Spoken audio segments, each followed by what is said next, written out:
Let's talk to Shirley Yu now, who's Senior Visiting Fellow at the Institute of Global Affairs at LSE, about what's happening at the G20. Trump and Xi, do you think we're going to see any kind of resolution this weekend? I don't think there is going to be a deal. At best, I think it's going to be a truce or a suspension of the additional tariffs on the $300 billion of additional Chinese goods. So there will be further negotiations, further deferment, and basically a delay tactic until possibly Trump wins the second term of office, and then at that point he can afford to go tougher on China. So I think there are tactical and strategic incentives for both countries really to go with a delay tactic. And of course it's in both countries' interest to avoid a global economic calamity.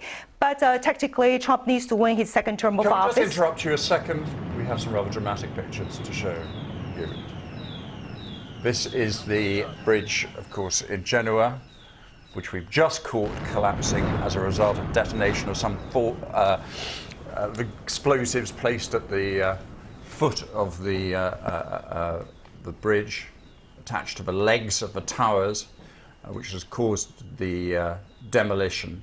4,000 local residents were evacuated from the area in order to make way for this demolition exercise.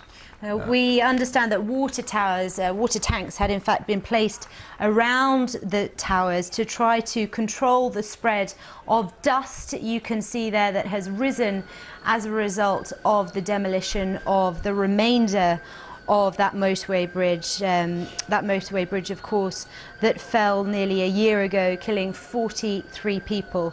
Demolished now to make way for a new structure. Well, we've got the Deputy Prime Minister, apparently Italy's Deputy Prime Minister has been watching it. It's Matteo Salvini.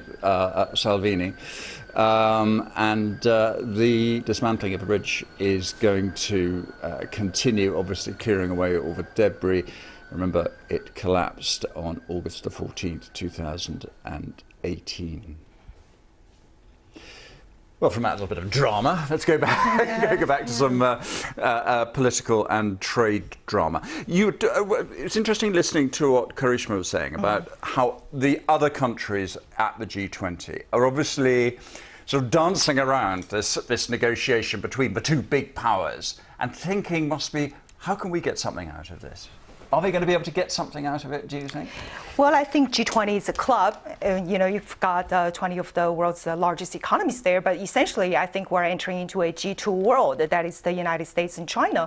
And as the liberal global order is starting to break down, international relations is once again being governed by anarchy and power insecurity. And that's very Hobbesian style of state of nature. But essentially throughout human history, predominantly, the world has always been governed by power insecurity. So we're rather just moving back into the norm than the exception. So all the other countries are possibly have to look at or look after their own interests. And, the whole world is going to be governed by power and interest. Will that be within this sort of a rebalancing of the way that trade is done, rather than this sort of great sort of power game which has been involved in trade between the two countries, the two big countries? I think if we can just put away the timing, the specific timing and the substance of the deal for a second, if we just look at fundamentally what is happening in the globe today, with the decoupling, I think that's going to be the global norm going forward between China and the US. US-China decoupling is happening not only in trade, but also in technology, telecommunications, or talking about capital and currency, and also possibly in capital and human capital mobility. And so decoupling is happening everywhere, but at the same time, recalibration globally is happening at an exacerbated level as well. So take UK as an example. China last week just listed its very first stock under the brand new London-Shanghai Connect scheme. Huatai Securities had a very successful IPO, and my understanding is that there's a dozen more Chinese companies that are waiting to be listed here. In the UK-China beef protocol, and thought that was very interesting. By the end of the year, $230 million of beef are going to be served on Chinese dinner tables. We're going to have to move on. I'm sorry, our time has been squeezed. By watching pictures of a collapsing bridge, I'm afraid we've squeezed your time as well. But thank you very much indeed for joining us on Business Live.